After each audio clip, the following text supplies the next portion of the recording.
This episode of Idle Thumbs is brought to you by Squarespace.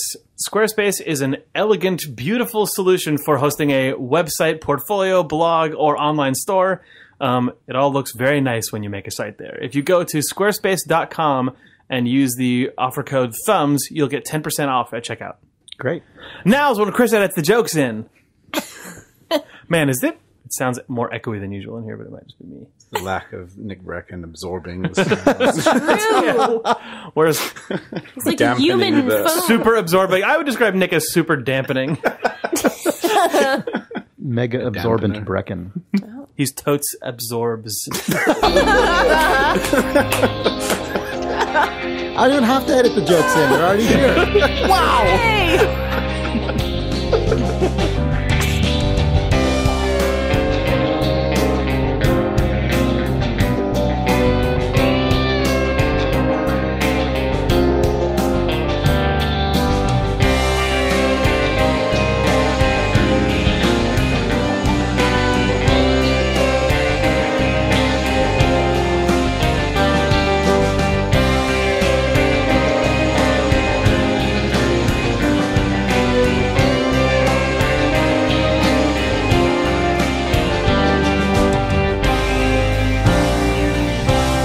It's April 15th, 2015. This is Idle Thumbs 206. I am Chris Remo. I'm Jake Rodkin. I'm Danielle Riendo. I'm Nick Breckon. I'm James Spaff. Trying to use this Spaff just thing. held his phone up to the... There you go. Did you see the soundboard that someone found today? Yeah. Did you guys see this? There's a Nick Breckon soundboard that apparently has just been on the internet like for years. Oh my that God. somebody found today, and I retweeted their tweet about it from the Idle Thumbs Twitter account. It's pretty funny. Hey guys, thanks. Of that. Where we cut up a bunch of Nick Breckon's audio and like assembled him making new sentences. Find the first one, the like intro one, and play that because that was the audio. Hey guys, thanks. I'm Nick Breckon, and I'm here to talk about Nick Breckon and video game and AAA games and crazy shit. I would definitely recommend it. Wow, I've missed Nick. I'm glad that he's here this week It's with so us good. after all. It's almost like he's sitting here Classic with Fiverr. us. Yeah. Anyway, Spaff is here in the role of Nick Breckon. Hi. Hello, Spaff. Man. Well, I sure have played a lot of video games. That's a shocker. No shit, Danielle. We are finally inheriting our destiny as just shitty morning zoo video game shows. One of our hosts has been replaced with a soundboard of himself. Yeah. Hey. Danielle's Oh, got sorry, Nick. her tagline. Yeah. I sure have played. I can do it in like different accents every time. Yeah, well, if it comes naturally. If but it let's Wait till not- this is played out, and then you've got to start mixing it up. Yeah, Yeah, let's right. not force it just quite yet. Yeah. I was kind of into the idea of some new accents. You would be. Never mind, I'll wait for that. I want to tell you guys a story. I went to New York a couple of weekends ago for Different Games, which is a really, really cool, very small, but very well put on game conference just for like extremely small games, basically, like little alt games, personal games. Mm-hmm. You know, a lot Different of games. different games. You know, the name really fits in a nice way. And I actually had a game there, which was really excited. And I saw some Idle Thumbs fans Oh, cool. who came up to me and said they heard about Different Games because they heard about it on the podcast. Oh, that's awesome. So it was really, really cool and exciting. I won't go on and on about it. I just wanted to express gratitude for the people who put it on because it was a really good time. The programming was quite good as well. Nice. It was like, How was the quality of the programming in the video games? it was top notch, let me tell Nice. you, especially in It was my like game. a 9. It was like a 9. Wasn't on the actual programming Yes. or like the the schedule of events? Both. Or like, the code? Yeah, they were both Both. top notch. Were amazing. It was very much like No bugs. It was a pretty great and weird experience for me as normally I'm a journalist at events when I go to game events. Right. This is the first time in my life I was actually showing off a thing that I had made. And it was obviously this is not like an E3 or anything like Sure. that or a GDC. Like it was much more low key. There was an arcade This is at NYU's Magnet Center, so it was basically the arcade room was their game library at the university. So it already was like a nice little space with hundreds of games on the walls, and there were I think 35 or so games that were being showcased in the little arcade. Mine was sort of off in a little corner in one of the rooms, and I kept really creepily just sort of looking over to see people playing my game and seeing if they were actually getting through the whole thing. Which I think was probably a pretty normal experience. I think they were. Pretty much everybody I was there to see whether they got through the whole thing, they got through the whole thing. So that's awesome. Now So you did know you- what everyone's doing whilst you're playing their games. Yeah. They're exposed. They're creepily watching. It's you. really, it was really a weird experience. I mean, I was a little nervous about it going in because I was like, okay, this is new. This is a new feeling.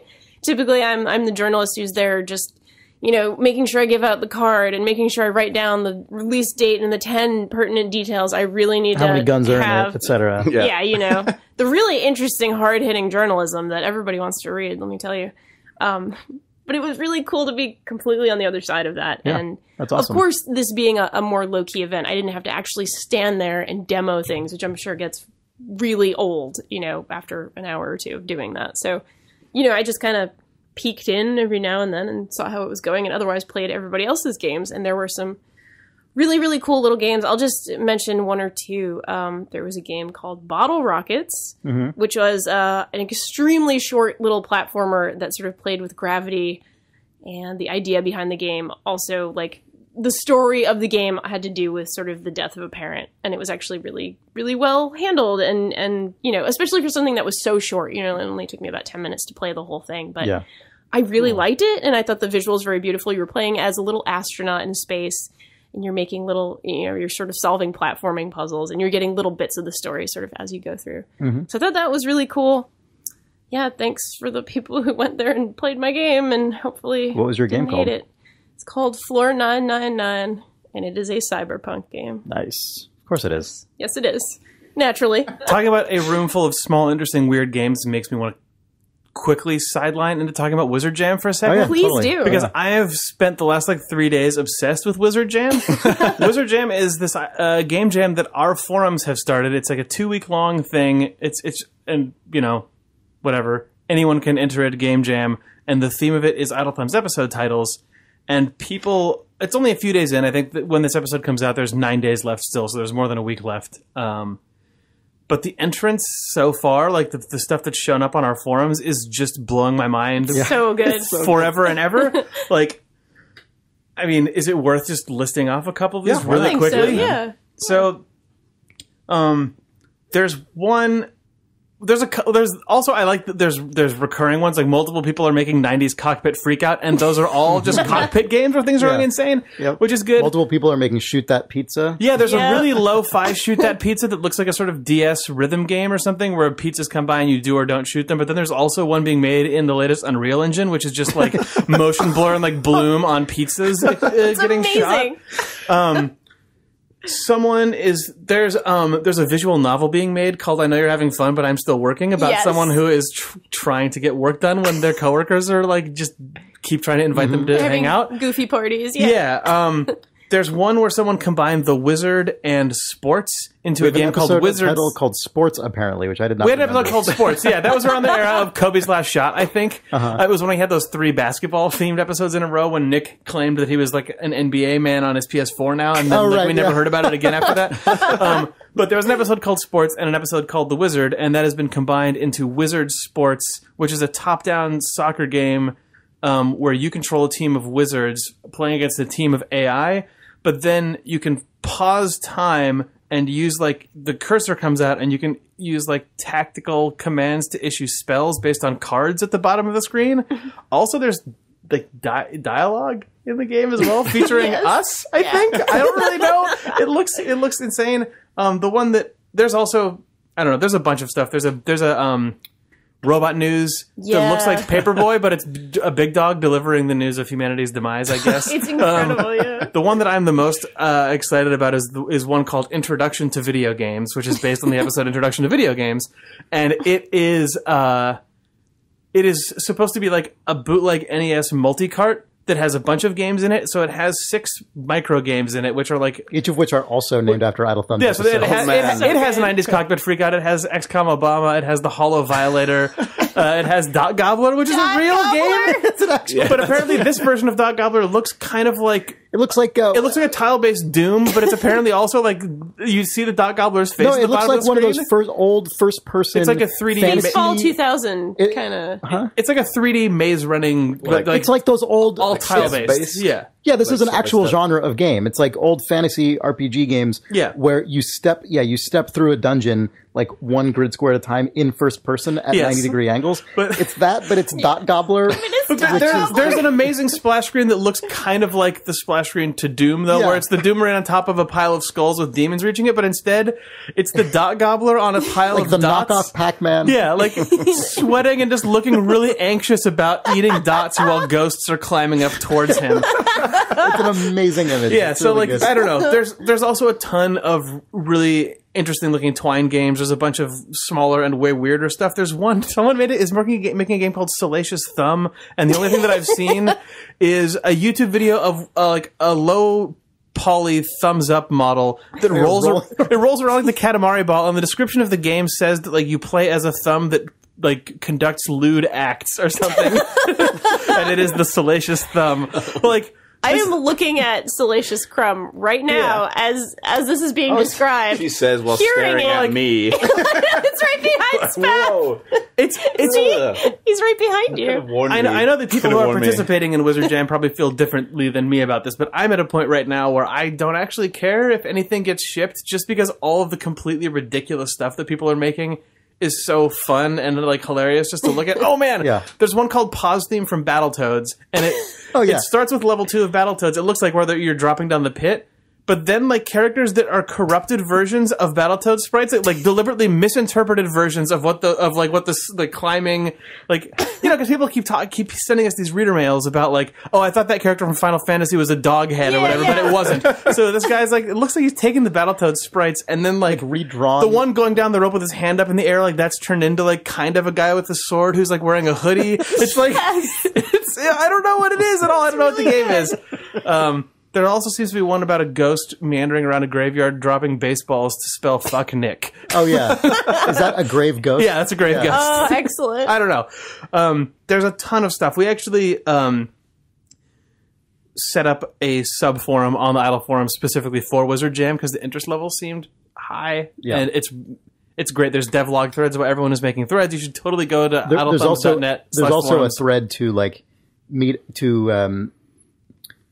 other people who have Yeah, different skills that's right. or complementary skills to yours if you want to contribute. Like there's one guy who just has a bunch of music and sounds lying around and he's like, anyone can use this. Yeah, And then- exactly. There are still 9 days left in this, so if you have a game idea that you're interested in, or if you make art, program, sound, writing, anything that someone might be interested in, your assistance in a game jam, people are posting requests for help in their dev threads and offering services in the team building threads. So you should go check it out. But also, if you don't want to make a game or don't know how, just go and like laugh at the hilarious, insane Hell yeah. stuff that people are making in there because there's really yeah, good stuff. it's the best. It's really cool, like, especially because the Idle Thumbs community is so good anyway. Like, it's really cool to see They're also people good at kind of making coming games, together. it Yeah, turns they're out. good at making games Yeah, too. well, this is I think Superhumans. yeah, we've had a great game development subforum for I don't know, maybe about a year now. I think that just has people offering kind of like discussing making small scale games and offering help and expertise, and it's sharing progress. And so this is a really cool next Yeah. kind of Yeah. hilarious thing to build on that. You know what? To switch gears slightly, you know what game was announced today that reminds me of a game jam pitch is the new fucking Guitar Hero game. Yes. Which is like, Oh my it is God. the premise of it sounds like a game jam game where it's like, what if I took like Guitar Hero, but it was all FMV and I just filmed it. And the game jam version would be I just filmed it all on my phone and then, just Right, just cross-cuss to your friend going, boo! It's incredible. There's a guy, like, looking at that footage, there's a guy who brought a sign that says "You suck" to a concert he paid money to go to. Like, in the fiction of this world, like, he has the "You suck" sign. We like, gotta back what? this up for half a second to talk about this because Activision announced a new Guitar Hero game. What it's called Guitar Hero Live? Is that correct? Yeah. It's been 5 years since Guitar Hero games came out. I think the last one was around 2010. 2010, yeah. Which is nuts because it feels like those are still. I feel like everyone still know. has a It kinda plastic feels like guitar they vanished a bit. hidden away somewhere. This is how it feels to me. I don't know if anyone else knows what I'm trying to describe, but it feels to me like the phenomenon that was Guitar Hero and Rock Band is still kind of recent, but any one individual of those instance of those games feels like it was 20 years ago. Sure. Like if I think Guitar Hero Aerosmith, like, oh god, that was a million Your years brain ago. is still maybe a little tired of picking up a plastic guitar, but at the same time, yeah, it does feel like that was like a lifetime ago that anyone cared about that, but I'm still tired of it. Right. It's really true. Yeah, but No. Harmonix announced the Rock Band game is coming out. Yeah, a couple months ago. And I guess now also Guitar Hero game's coming back. So 5 years is the is like the reboot cycle for this. But yeah, it has the Guitar Hero like stem thing coming down the middle. But then other than that, 3 buttons. Yeah, with- there's 3. it's 3 Well, buttons. 2 rows of There's actually 3. 6. It's 3 Yeah, buttons, yeah. but it's technically 6. I think it's like white or black notes because Yeah, but it sounds like most of the difficulty modes only use 3 of the buttons. yeah. And Then then I think in, as expert, in the uses expert 6. you form simple chords. Mm-hmm. It's a 3x2 grid up at the top of the guitar now because people thought it was too hard to move their hand. Oh my god. Was the quote? Well, you always end like stretching with your little pinky finger. But that's the stuff that actually feels cool when you do it. Yeah. When you shift Yeah. up and down. I actually got Rock Band 3, right? That was the last one. With was the that the pro real instruments. Yeah, with the actual, like, the guitar that actually simulates notes and so on and so forth. And I play a little bit of guitar I learned, like, in college and actually really liked sort of learning songs for real on the Rock Band, like... But it felt like that came out as this genre was totally dying. Well, that was like the last... It was a little sad, The- you know? once a thing like Rock Band starts offering pro instruments, you Yeah. know that's like... We're in the phase where it's folding in on itself, and they're just like mining their core Totally. as much as they possibly can. Where, like, you love this so much that what you want is 500 additional buttons. That's also like the That's how to SimCity. make That's like the music. SimCity Yeah. 4 or like the Civ Yeah. 4 of Rock Band. I feel like where it's like you can get a drum kit that's an actual drum kit and a guitar that has, you know, fuck it, 17 strings, Right. like whatever, way harder than a real guitar. Or like it was an actual MIDI guitar, I think. Yeah, Yeah. it's an actual guitar. You could use like You could make other chiptunes and guitars, right? stuff. Couldn't you? Yeah. I don't know. Maybe I'm making. That was Rocksmith that did that too. Oh yeah, Rocksmith had there's the tons of actual these. guitar. Yeah, but sorry. The big thing about this that is outrageous is that the backgrounds are all full motion video. Incredible. I am so tickled by this. I think it's the most wonderfully dumb thing. Oh, wonderfully And the dumb. only thing that Yes, would make you added me the word want- dumb to the end. I was starting No, yeah. to wonder. I just like... this is the only thing that'll so make me goofy. want to play a Guitar Hero game again. It It's certainly like doesn't watching make me want to goofy buy video. one. No. Did you guys watch the No. trailer Yeah. for it? Oh man, because yeah. annoying. the trailer it is like in its heart of hearts an FMV game. Like Oh, it yeah. has. Yeah. It feels like that, another sort of additional layer of this where it's like, it feels like I'm really tired of these as if they're here from last week, but the games feel like they're from 20 years ago, but they're even 5 years old, which is a long time. But the tropes aesthetically, with like the acting and the lighting and the way the camera works and stuff, that actually is over 20 years old. Yeah, because it's first person in the way that those games were. Yeah. Oh, it's so It's also strange. kind of the Where same. people right? like It's- pop up into your like the middle of the frame to Yep. like talk to you. I know. Yeah, the trailer is like it starts off with a guy just looking at his hands and gets up and you're backstage in a green room or something and then kick through the doors of a stage and you're inside of a rock show. And then the guy plays guitar really badly and looks around and like his drummer buddy looks at him and goes, "Oh," and like the other guitarist sort of leans into frame and goes, "Oh," and then he looks down into the audience and there's like a girl there who just looks like an enemy from Area 51 or something. It's just like FMV acting is like waggling, or she's just like, but it's just like arms waggling Yep. around like she's like the cloth in like a car wash, Yep. basically, or something. It's so strange. I'm watching it now. I had not watched it before. Oh, This it's is so incredible. bad. We were talking about this a little bit. I went to a press event today, and we were talking about this a tiny bit. And like, the big concern is, do you ever see the singer? Because you can't pay, I don't As know, you- whatever, Joan Jett or whoever. No. I to, just like, saw. So I saw one of the stupidest. They look like TV extras as the band. Exactly. And like, there are iconic Yeah, people they said they will have in no bands. actual people in any of these. Like, The thing that no bums me actual out, like- So, but it's going to named be the musicians in actual any of master these. recordings, right? Yes, They're not going to it be. is. So it's going to be an extra from fucking Haitian soap operas, like doing the songs. The trailer's you know what I already mean? that because it's already like you're watching an episode of like Criminal Minds or whatever. You're Right, watching right. CSI and someone Yeah. gets killed at a rock show. And this band on stage in Guitar Hero Is Live them. is the band that is cast for like the CSI Murder at the Rock Show episode. But out of it's his the mouth, actual master recording of a real the song. black keys are just Right. coming out of this guy's mouth. Or Skrillex was one of the. Oh my so- god, yeah. that's So right. out of your mouth comes It's Skrillex. So as you play for the, it on your for the guitar. sake of argument, how do you? I mean, do you guys feel that that is significantly different to how those games always were, which is where they're actually the master track of the singer from the band, but it's cartoon made up guy. They were like generic amalgamized versions of rock musicians, and like they were really stylized and abstracted. And I mean that changed in the later games when they were like, and now you're gonna face off Lemmy or whatever. Right, but like, right. but yeah, it didn't bother me when it was a cartoon. Also, a cartoon is hand animated. They're stylistically Yeah. lit. They can be lit from like behind rim lighting and like look stylish. But this is just like, it's just your bro, lead singer bro. Like, wait, who? I don't even know Yeah. where you are. I He's didn't clearly create you a in a super character bro. creator. The thing that was fascinating to me about how they made this, it sounds like they kind of used the technique that like History Channel reenactments use, where they'll get like 30 guys to dress up as Civil War soldiers and then use this sort of robotic motion control camera that can pan through the shot, and then they'll have the guys act it again but like 10 feet farther back, and They'll they can change the costumes change a their little hats bit. and Yeah, rumble up yeah. the costumes and shoot it again, so they can then make like a 60 plate thing to turn those 30 guys into a huge crowd. And like that's what Right. they did. They got a bunch of extras and they filmed it over and over again. And you can tell it because if you watch like the B-roll for it, the audience is mixed up from shot to shot. Sometimes they're in an outdoor venue, sometimes they're in an indoor venue. Yeah. But it all like the problem with it to me is that it looks like the production values of a History Channel reenactment. Like I wish watching this, it's cracking me up. They're throwing cups at you and stuff, and the Yeah. guy's got the "you Yep. suck" sign. Oh, man. The You Suck sign is the best part of the Man, whole so thing. here was the thing, and this is, I can't believe that I'm saying this. When I heard that they did this, and that they had the multipass robotic camera and stuff, robot cameras. They specifically Yes. call them out in quotes. Yeah, as they do, robot because cameras. it's a camera that's on a track that has all of your moves programmed in. Like, it's basically plays back the animation of your first ever camera move. I thought, like, oh man, so are they doing this so that they could actually film it with, like, a Google Street View camera with 2 lenses per angle, and then you could put on, like, a Morpheus? And then you would actually feel like you're inside a huge crowd? Like, that would actually, I would actually be totally down for that. That would actually be cool. If it was- but no.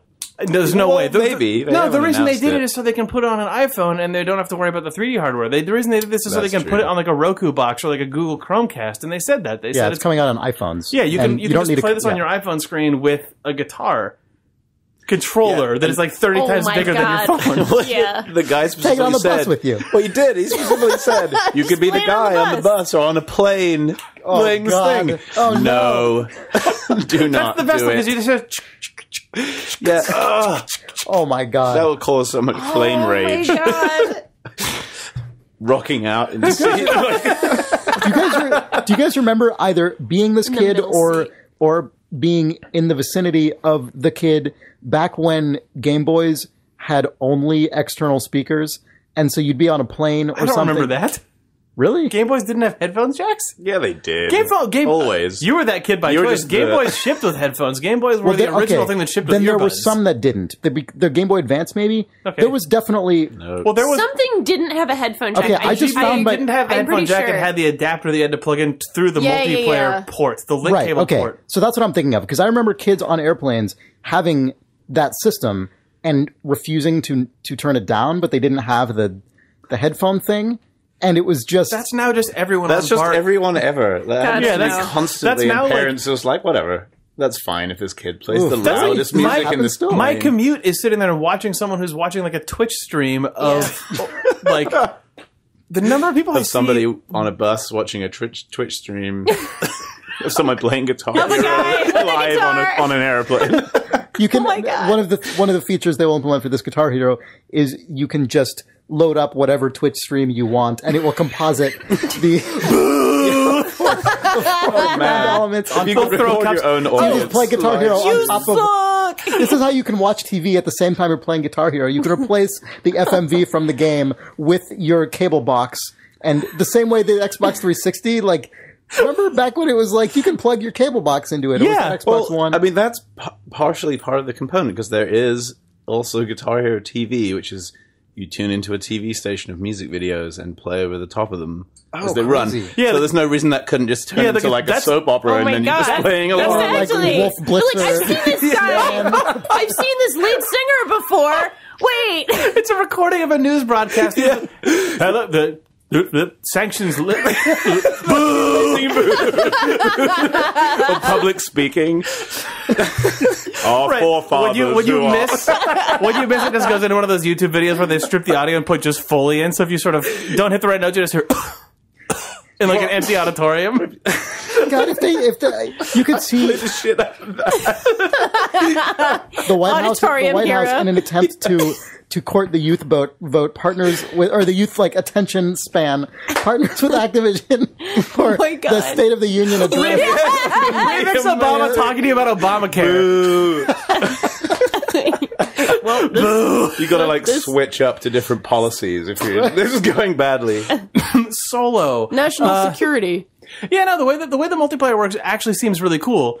And again, it seems like it's on one hand it's sort of malevolent because Activision doesn't have to put any work into this other than the gem placement because they just take the music videos and sync the master tracks up to it. But it is really cool that you tune into just what is a live feed of music videos and play along with them, and then other people jump in and can play with you, drop in, drop out. You can change channels from genres, and you can build playlists. It seems like, or like build tailored channels. Like that actually seems cool, and I really like that. It's just I like music videos a lot, and I don't ever watch them. I will not play this game, but if I did, it would be an opportunity to watch a bunch of music videos. I don't know, would it? Because the thing about the live thing and the TV thing for me, when I'm playing Guitar Hero, the stuff in the background just is ignored completely by me. Yeah, I'm that's just true. looking at but that okay, road it has of this notes. game also is no fail across the board apparently. Yeah. So you What can if you they just just go- want to watch music videos? you can watch hilarious versions of music videos only. This is just going to be like a channel of those shreds videos because it's just going to be Oh my people God. playing guitar badly with perfect video of themselves. It's just boo, like I'm looking at this right What's now. wrong, again. bro? Well, it's a crowd music is video there. and then it pans to the right. And there's a dude. What's up, bro? It's not that you're watching the full motion There's a videos. It's that it's director. actually this is a simulation of you and your deadbeat unemployed roommate watching music videos when you're Beavis playing and along. Butthead Yeah, is there. basically it's just yeah, it's just Beavis and Butthead, but one of them is learning how to play the guitar.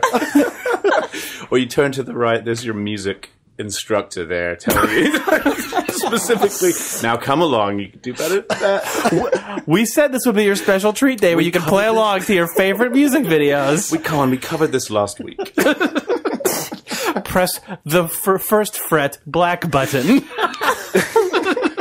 Strum up or down, says your music But instructor. only if that version also had the like lead-in intro. So you're like sitting in your mom's car at the beginning, and she's like, "Okay," and she like drops you off. And then you walk up to the house and ring the doorbell. And then, your instructor's like, it's music video day today. Aren't you excited? You're like, I didn't practice really. I had a lot of homework. That version also works with the speech-giving one as well. It works with all of them. If there's that lead-up. When you go over to your then- friend's house to watch the State of the Union. Oh, can't wait. Come on, guys. Tink, tink, turk, turk. Are your friends Boehner. primarily right or left leaning? Loading which State of the Union party footage do we load? Watch McCain's concession speech. After the State of the Union. No, it's just notable It's so political good. events that people would go to someone's Right. house for. Right. Oh, man. So, okay, Jake, you seem to understand the technology of this better than I do, I guess, because you read more about it.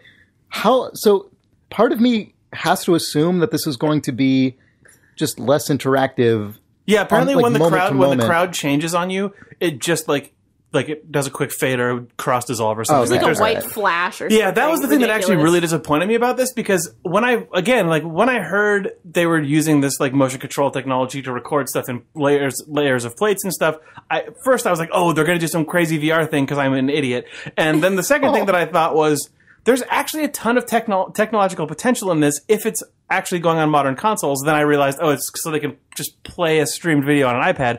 But if this was coming out on Xbox One and PS4 only, they could do amazing stuff with this, which I'm sure Yeah, they're they not really going to do. could. Because there's, that an Xbox One or a PlayStation 4 could play 5, 6, 7, 8 layers, 5, 6, 7, 8, dance number begins. They could play a lot of layers, I imagine, of overlapped video with alpha channel in them. So they could actually go as far as saying, which of these hilarious FMV actors do you want to be your drummer? Because we've recorded him with the robot, and then we brought another guy in.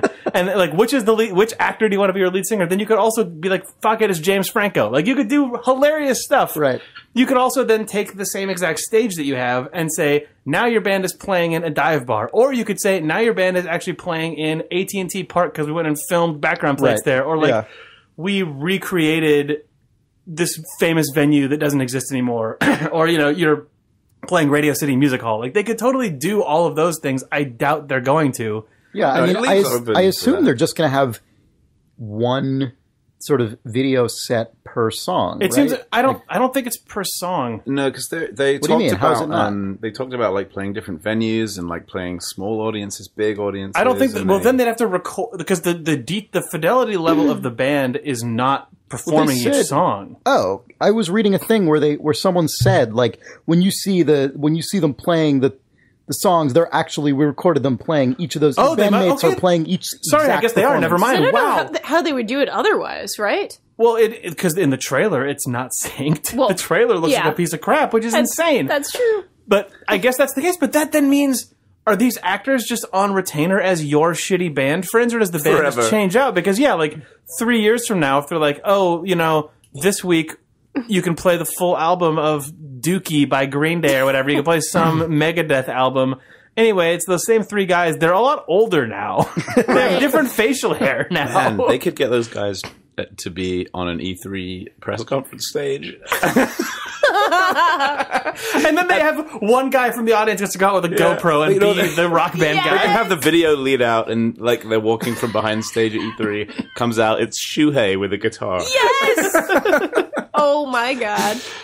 Or Reggie. It says each song has been crafted to fit with a certain audience, and that audience will look like it's there to experience that genre of music. So I think each song just has... But that's the audience versus the band. Yeah, but right? I'm sure they put a lot of work into this. None of it looks good to me personally, and I wish that they'd gone somehow for customizing the experience or making it look better. Like, this is... Yeah, so look at it. It says... The musicians you'll jam alongside in each song are playing the song you're hearing. They're not merely actors faking instrumentally out of sync performances. Freestyle Game says all the musical performances line up visually with the master track, and even the audiences have been tailored to match the style of music you're playing. Wow. Each song has been crafted to fit with a certain audience, and that audience will look like it's there to experience the genre of music. So I'm pretty sure that's a way to put a positive spin on the fact that it sounds like the whole thing is baked per song. Yeah, I suspect that they have X number of intros or whatever, then the camera gets into position and then it can look left and right and you can see the drummer, and then they probably have the like, oh, you're really fucking it up, and then they can insert the footage of drummer saying you're fucking it up. But I don't think but it sounds like for song X, it's the same audience, the same band members, the same set. Yep. That said, I mean, the previous games more or less did that, although they had the ability to cut to different cameras. Right, but the big difference so 2 differences. One, I think seeing the same clip of like an actual filmed thing is going to look a lot more the same than seeing similar animations playing on hand animated things. Also, characters you create, that I just feel like that's going to, even if they're, when you play a given song, they're pretty much doing the same things. If one time you're playing through it with your like crazy dreadlocks guy, and the next time you're playing through it with your punk guy, like it's just going to. That's why I wish different. When I heard about this stuff that they had somehow used the fact that they had this multipass data to randomize it, so that at least like even if this multipass, so like even if the actual like if your drummer was giving the same performance every time, if the crowd was doing something different, if the stage was completely randomized, if like on top of all of this stuff, they then used the like post-processing effects that you can use in a regular video game, where like you have the stage lights doing different stuff. So this time there's green lens flares in your face that are like slightly reflecting off the guy. Like, you could do all this stuff. I don't know if they are. I think it's a cool step in a direction that's interesting. If all of that stuff can happen. Yeah, but eventually, or like it'll be in Rock Band. It leaves it open for Morpheus stuff or whatever to happen later. I wish that they had just made it look good. Like, if it's like we're making an FMV thing and we're making it now, that's when it's like find the 2015 equivalent of David Fincher, like, or something. Right. Find Right, yeah. someone who's like a commercial director or a music video director with a really strong aesthetic, who really understands lighting, who really understands how to do digital work, and have them like direct your pilot of whatever this is. But instead it looks like they did just get the History Channel guys or something, you know? And I actually know some of those guys. I used to work with people who make History Channel post-processing effects, and they're really nice. But like, it's not the same thing as like, Yeah. you know, like a David Fincher thing or like a Martin Scorsese concert documentary. Like, there are things you can look at that are like, this is how you shoot this stuff. I want to believe because I believe this is the same team who made DJ Hero. Yeah, it is. That It game is. was awesome. Yeah, DJ Hero's cool. And they've been working on this for what, 3 years now or something? Can you imagine like being like, I made DJ Hero and now I'm making the new Guitar Hero? Yeah, I guess It's I guess I just that's wonder what your life is like. I mean, that just I mean, that's what it was like for years. Oh, when I those know. games Yeah. came out again and again. And I again. guess I also like I'm being kind of a shit about this stuff, and it's only because when I heard that this was the approach that they took, my brain immediately just like you started imagining the most You went extravagant. VR. with Yeah. all like, oh man, if this is your base, you can do so much weird shit. And like what they are doing, like you said, Spaff, is like and Danielle and everyone. I mean, the response to this has been, oh, this is completely different than anything that had the series done before. Like, it aesthetically just looks different. It's powered entirely by different choices. It is a modern AAA game that does not have a single piece of 3D in it. Like, that stuff's all cool, except that there's then still like a lady going, "Ugh, you suck," and throwing cups in the foreground. Like, it Yeah. reminds me of the first-person segment of the Doom feature film, Oh, Right? yeah. Yeah. Mm-hmm. Yep. Yeah. That which is a playable level in Guitar Hero Live. yeah. If that, only. There's God, if E1M1 If from Doom only. was if you could play the fucking Doom 1 level music on the guitar and the background footage was the live first person sequence from the Doom movie, but then a girl would throw cups at you if Yeah. you fucked it up. Just The like, Doom Marine ugh. walks up. He looks, someone goes, "Are you okay?" And then he gets on the stage. He plays E1M1. The Rock comes out. Yeah. That's the first DLC. Cockademon man. There is a is in the audience. Go, "You suck." He's got the little. The side. They're throwing fireballs at you, not cups. No. You know, it's just like that'd be nice. there's a version of the uncanny valley. So people always talk about the uncanny valley with respect to like character modeling, but there's definitely a version of it that also happens in filmed first person that just does not. It is close to how it feels to look around a world and walk around it, but definitely is not it. And that is a thing.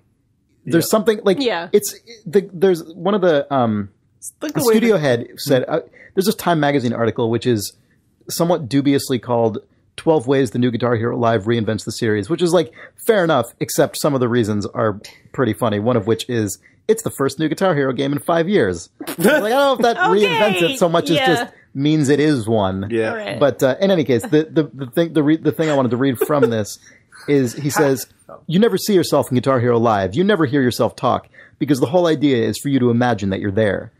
So you're Gordon Freeman. It's about getting you to believe that you're on that stage and be completely swept along by the whole thing. That's our vision for this game, which I totally respect as an intention. But I feel like, unfortunately, the reality is that trying to achieve that goal in this way with full motion video, it doesn't achieve that. Yeah, it seems like has. it would be way more immersive if they actually said you are seeing through the eyes of this person, and then people could relate to you like as John that person. Malkovich, kind of weird, like down a I weird honestly think that's tube. right. I mean, I think that the reason John that- Malkovich Being Guitar John Hero. Malkovich Guitar Hero. I mean, part of it is the way that it moves, and part of it's the field of view. But like GoPro videos, you don't think that you're yourself when you watch someone surfing in a GoPro video. Right. Like it's not trying to make you think you're yourself. It's making you try to think this is what it looks like to look out of the eyes of a professional surfer or a guy with a wingsuit or like a guy who does 3 flips on a bike and like hits his balls. Like, you know, Hero. It makes you think about the person who's doing that. yeah. And it makes you imagine you might be doing it, but you're not imagining you're doing it in lockstep with the person Right. who is doing it, who filmed Right, it. it's more of like a vicarious vision. That's why it is very much like the John Malkovich stuff, right? Yeah. It is kind of like you're disconnected from that world, even though you're Yeah, seeing that's through true. those That's eyes. true. I forgot. You're yeah. living in you, the you said being John mind, Malkovich, not- and I just interpreted it as like you were making a goofy joke. But you're right. That movie is actually that works. about the weird, like disconnected where you nature sort of see the hands and they're clearly not yours, but you kind of are in control of them. Weird, because you always get that in like first person with that weird bobbing, like it doesn't quite work. Man, you know what that reminds me of? Did you see that thing the other day? Some people were researching motion sickness in virtual reality stuff. And they added a nose into the game. Like, so they put it on like people, they tested nose? people, they're like, oh, I felt sick. And then so they tested it, they like how rendered about with a nose. this nose affixed? Yeah, well, yeah, like in the game, there's a nose covering up a bunch of the screen, and people didn't really even notice it was there, but it completely cut out motion sickness. That's incredible, actually. Yeah. It's such a good discovery. Yeah. First, we'll need to take a cast of your nose to optimize. The best thing about that is that I totally believe that people who are playing that don't really perceive it. It fixes the problem and they're just like, oh, cool.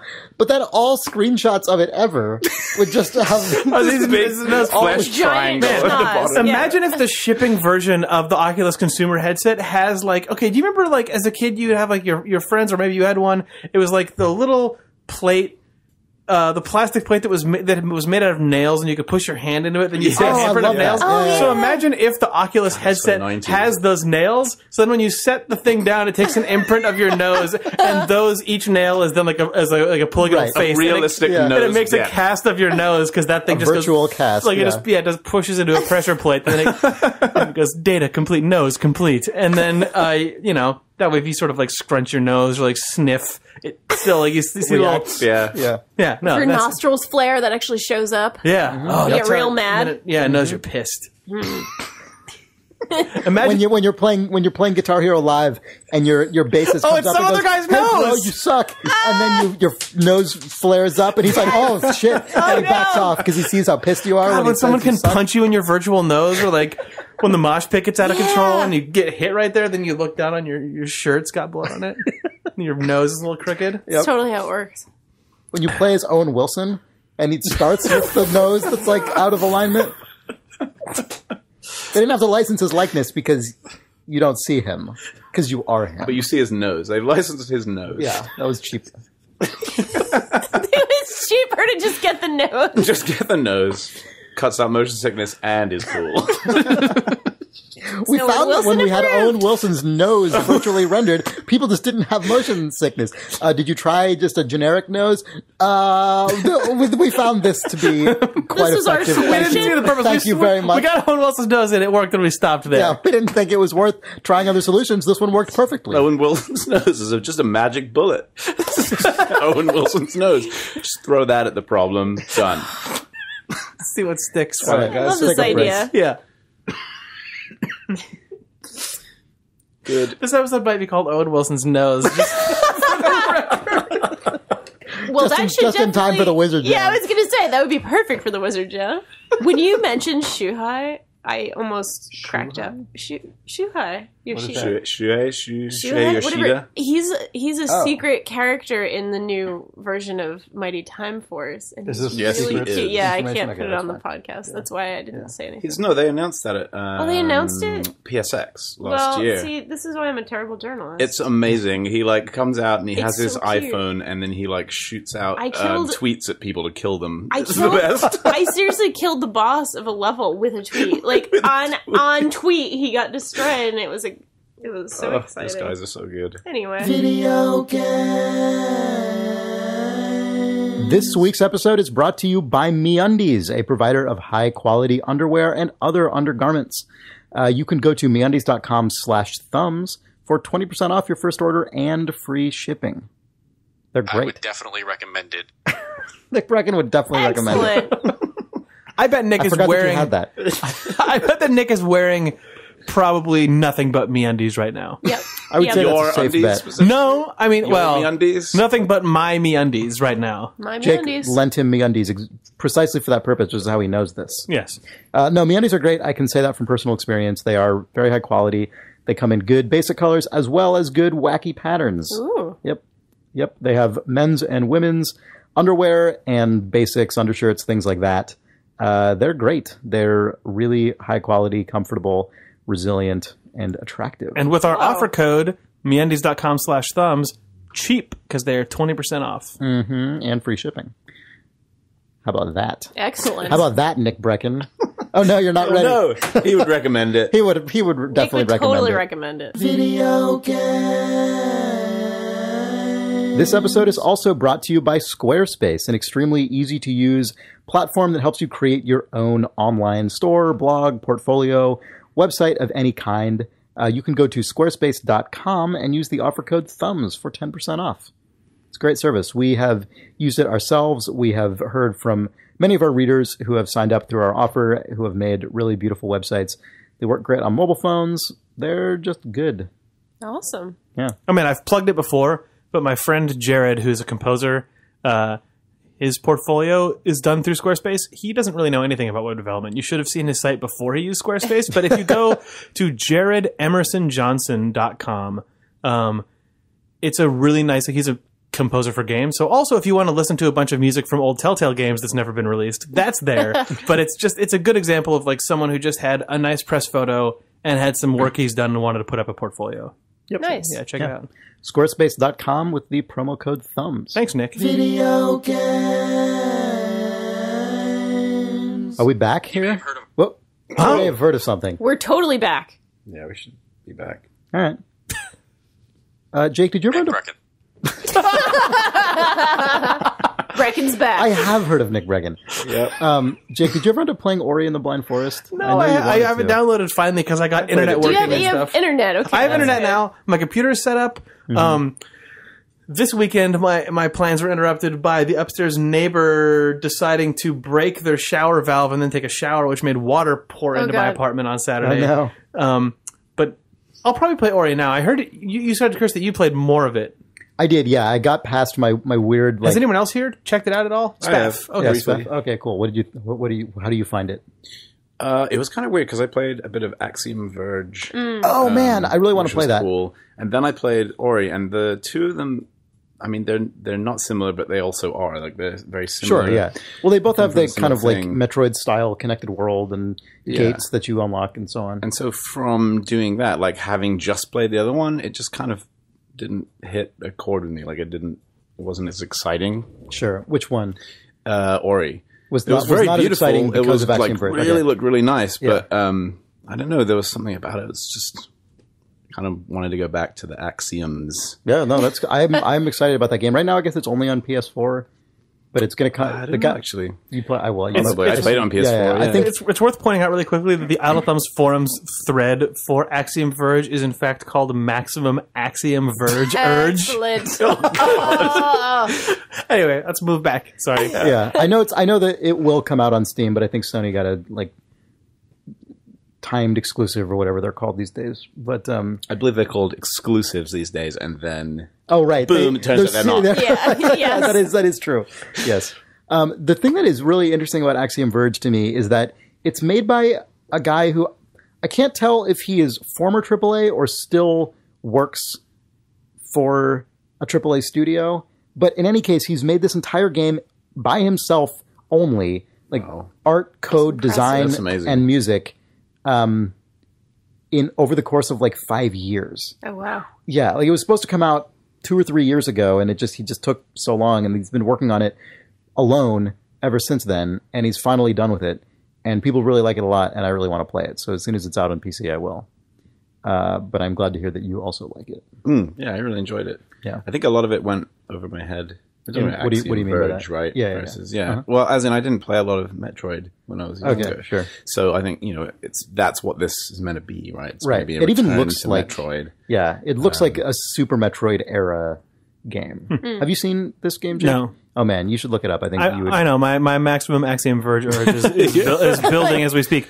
But no, I want to hear about what you were talking about with Ori, because it seems Yeah. like you were you got way out in the weeds on Ori when you were playing it last time. It seems like where you were just grinding wildly for what turned out to be like ancillary upgrades and stuff. Yeah. So like, did you get back into the main flow of the game at all? Yeah, I did. And it's really fun. I like it a lot. Because you got the double jump finally and stuff like that, right? I got the double jump, and then I very quickly after got the triple jump. Okay, so now it's more Which is Ramo friendly. So the double jump is a critical path ability, and then the triple jump is something that you can earn just optionally after, but only after you've gotten the double jump. So because I had ground so many. Did people ever say ground for points in a game? You grounded it. And groundered. I think Grinded. correct. Grunted. Yeah.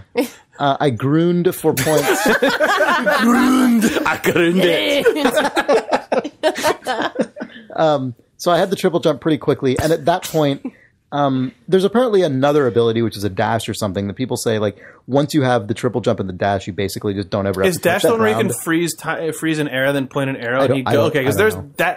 there's a move that I see in a lot of videos of people who are doing crazy Ori stuff where they'll stop time effectively and point an arrow and then leap in that direction using the analog I'm sure sticks. that's what it is, yeah. Because I know that once the aerial chaining in that game is really what it seems like it's about, but you have to get hours into it for that to really come. And that is the thing that I'm kind of mixed on with the game. I mean, it's, as I said before, it's really beautiful, and I like a lot of how it plays. It's weird to me that the thing the game is about takes so many hours to get into. It kind of starts as like a basic platformer with just a bunch of combat that's not really that interesting, and I still don't find That combat's the combat really weird. very You like interesting. just hit the button. Yeah, and you it, just like, mash kills the button stuff and it just wherever kills is, things. right? Yeah, and It you, doesn't seem- ugh. yeah, Just- it's kind of just happens. Like I don't know. It's not like bad. It's just kind of not. Doesn't feel like what the game actually is about at all. So I don't know. Yeah, I mean, I suspect that when I do play it, I'm probably going to get into it more than both of you guys because I like this stuff a lot. But yeah, I've always kind of wondered that about this game, having not played it, is when I look at videos of advanced play and of late levels in Ori, it looks like things that you like about something like Super Meat Boy combined with things that you like about maybe like a Sonic game or some like Mega Man type experience, or just like a heavily upgraded character but within a really robust platforming environment.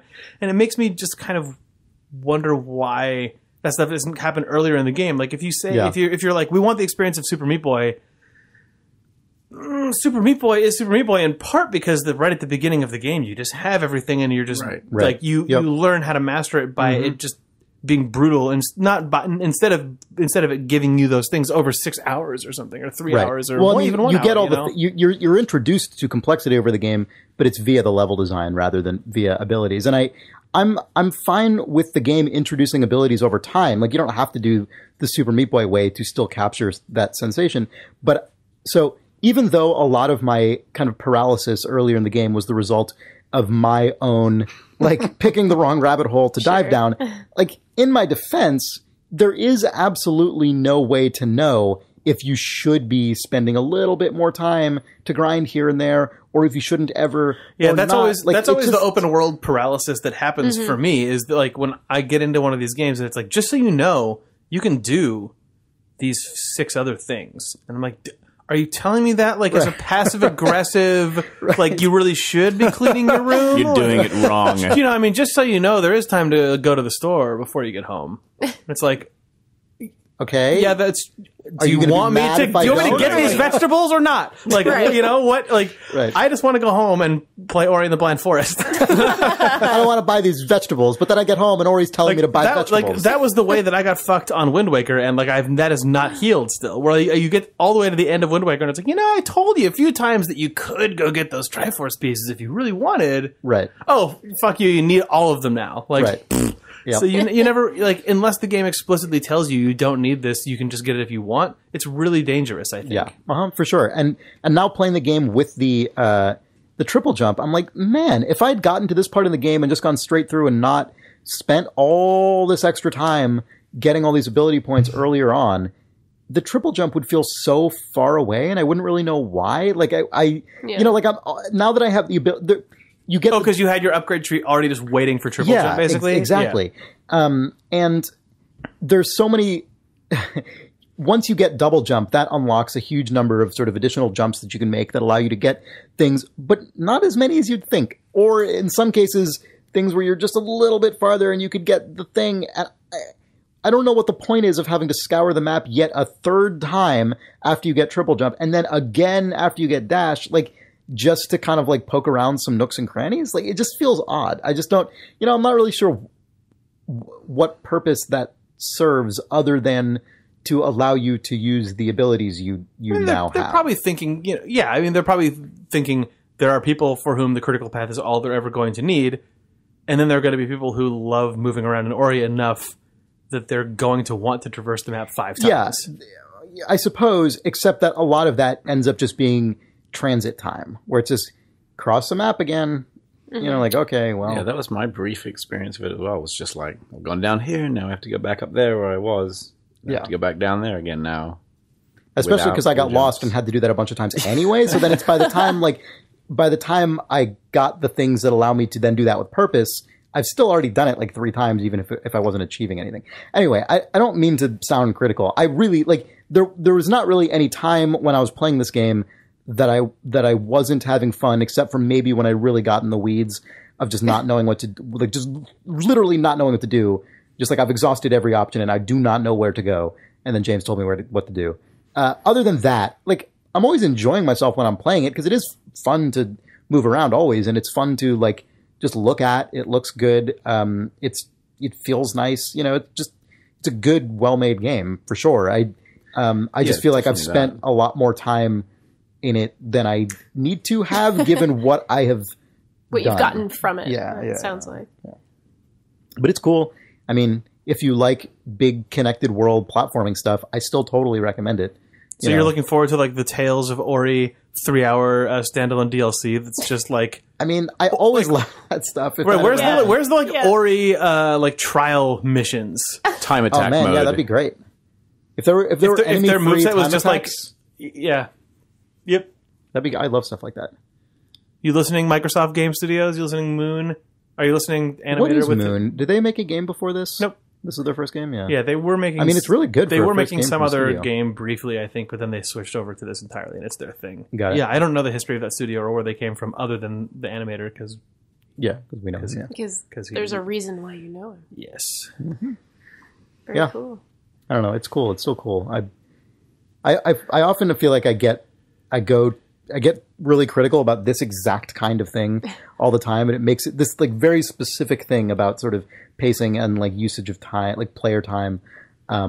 So I know I delve into that all the time, and I don't mean to. It's also incredibly subjective because the amount of time you have is very different than a lot of people. So right, the irony is that with games that I don't enjoy playing, I don't get to the point of being able to complain about this because I'm not compelled to like spend that much time with them. So this is actually why aren't you 20% more efficient with my time, game that I keep giving all of my time to? Right, yeah.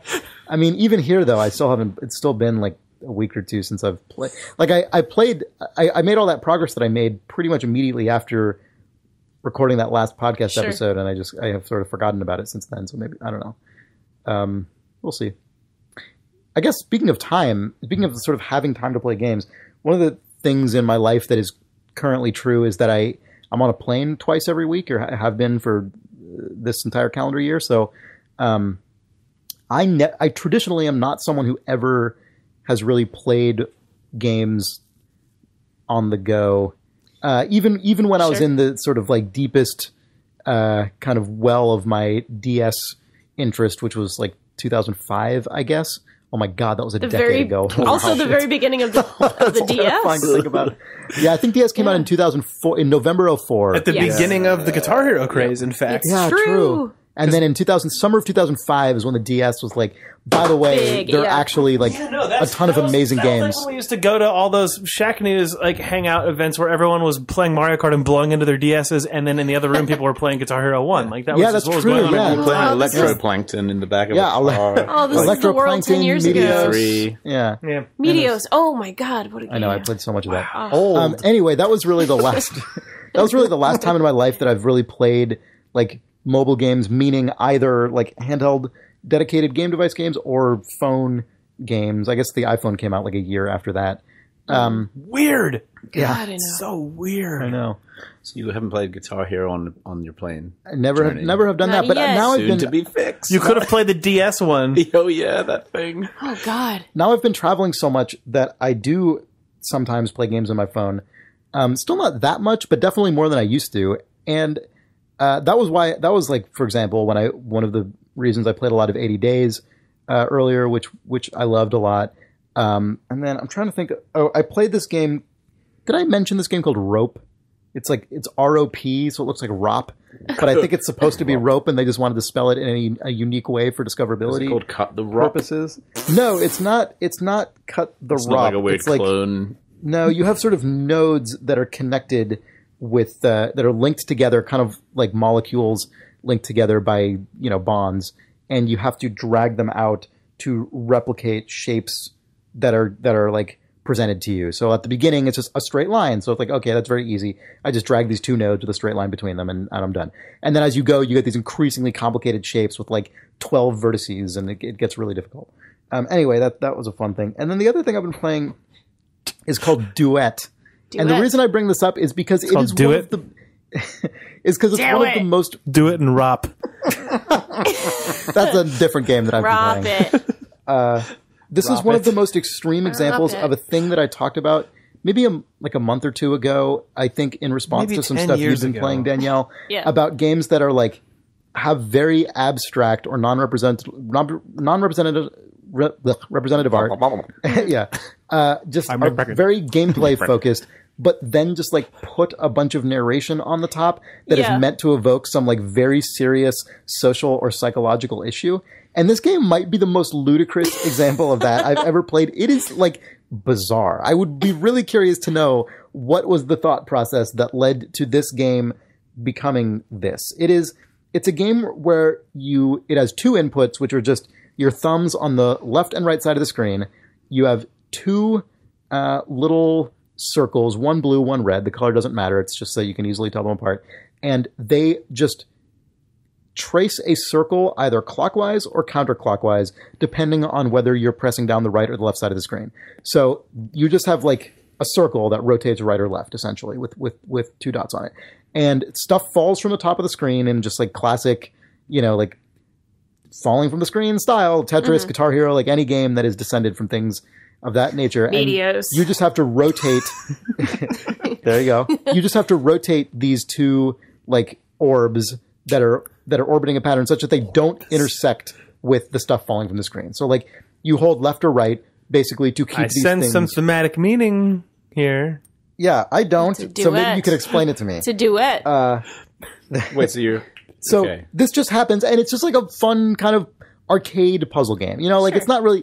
This is the kind of game that I never know how to describe because they're filed usually. They're categorized as puzzle games, but it's not a puzzle. It's all reflexes. It's all like...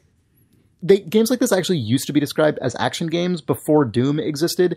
Games like this that were essentially like used the same visual style of puzzle games, but were all timing and reflex based. Those like were actually real-time puzzle. Yeah. Like, well, they were called puzzle. They were called action games like 20 or 30 years ago. Action arcade retro game. action. Yeah.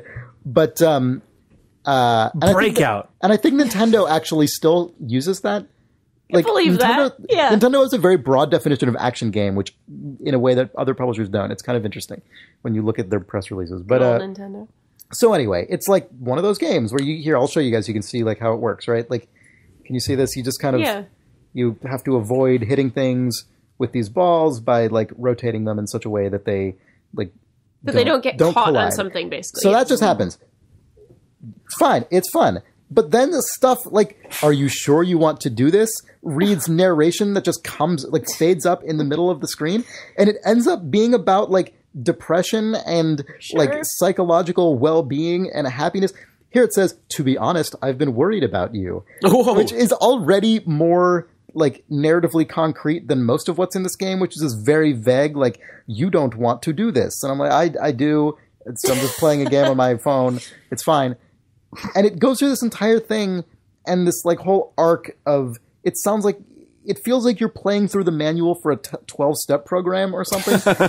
It's really, really weird. And I don't know why game developers so frequently feel the need to like try and attach weighty themes to games that are totally self-sufficient. Yeah. Like the gameplay in this game is totally justifiable unto itself if you just want a thing to like whittle away some time when you're stuck on a plane or a bus or whatever. And it's like, it gets to be very fast and requires a lot of attention and sort of reflexes and timing. And like, if that's what you want, like that satisfies itself. Chris, you think people want to play a game that doesn't have a story, that doesn't have a deep theme? I don't think there's a hook there. I'm completely the opposite. Like, when I'm playing Super Hexagon, I'm always disappointed that there's no narration about, like, there's no one telling me that I'm should I feel be doing like it this is a really pertinent thing because I really love personal games. I really love games that have like a very personal story or like they came from somebody's, from the heart, so to speak.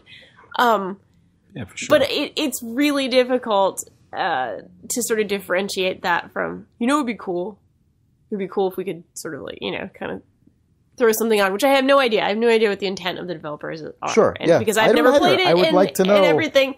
But it does feel like the sort of personal game or alt game sort of thing is really attractive to people, even if they're not making alt games Right. or It feels like kind games. of a fashionable thing to do at times. And I almost wonder if that game that was purportedly about mental illness, but it was really kind of this really good platformer about shifting worlds. I don't even remember the name of it. Disorder, I guess it was named. It's called Disorder.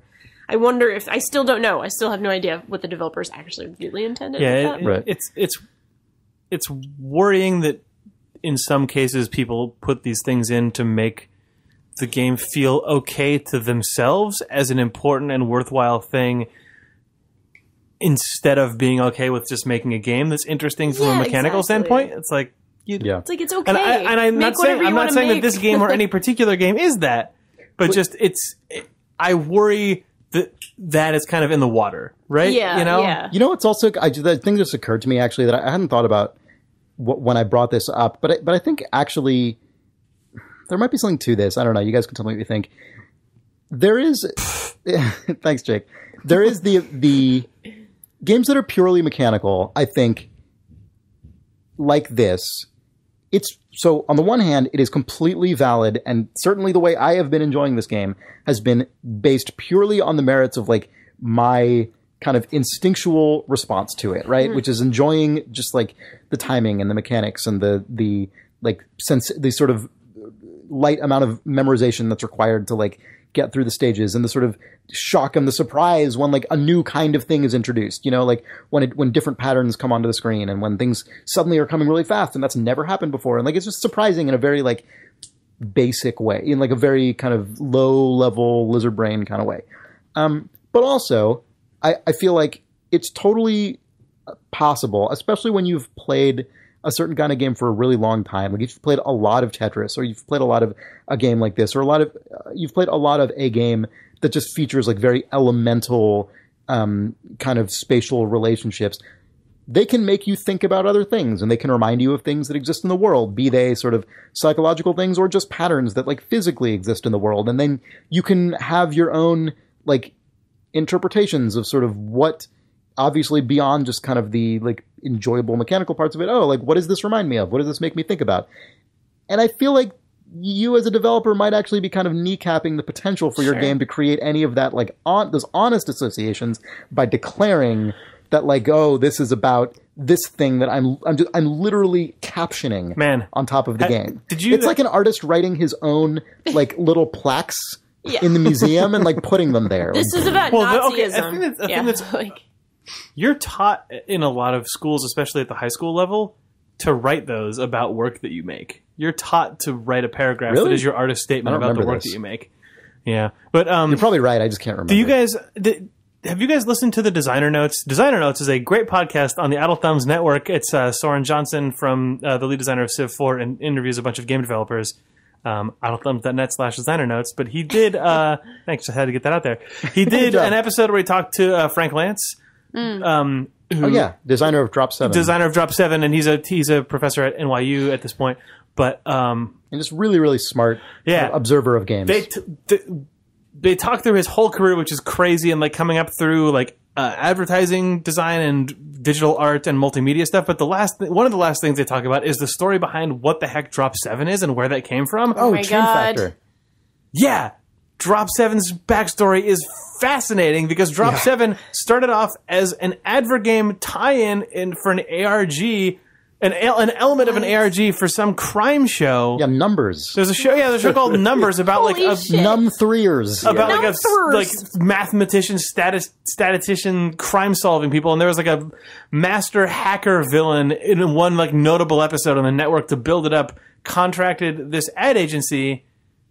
They contracted his group because he also had done... which is called Area Code. Yeah, Area Code was his company that does sort of like like digital weird marketing ARG stuff, and like because born out of they did a class in real world games at NYU that ended up creating Pac-Manhattan, which was the real world game of Pac-Man that took place around Manhattan. That was a final project. But anyway, for this, one of the elements of this ARG that they made for this show was the cell phone game. Because the story of this episode of this TV show is that a hacker makes a cell phone game that's an addicting. And this, I think, was like pre-smartphone, or like maybe the earliest. It was like feature phones or it was like feature early phone phones. era, But like the idea of the show, which like feels like actually like a pretty smart rip from the headlines. Things of all the things that were going on at that time was that all the games that people were playing was what became Drop 7, but it's, you know, a numbers crunching game, but what you were actually doing was everyone was effectively doing distributed computing, and they were solving some ultimate algorithm that would crack everything. That was the fiction of the TV show.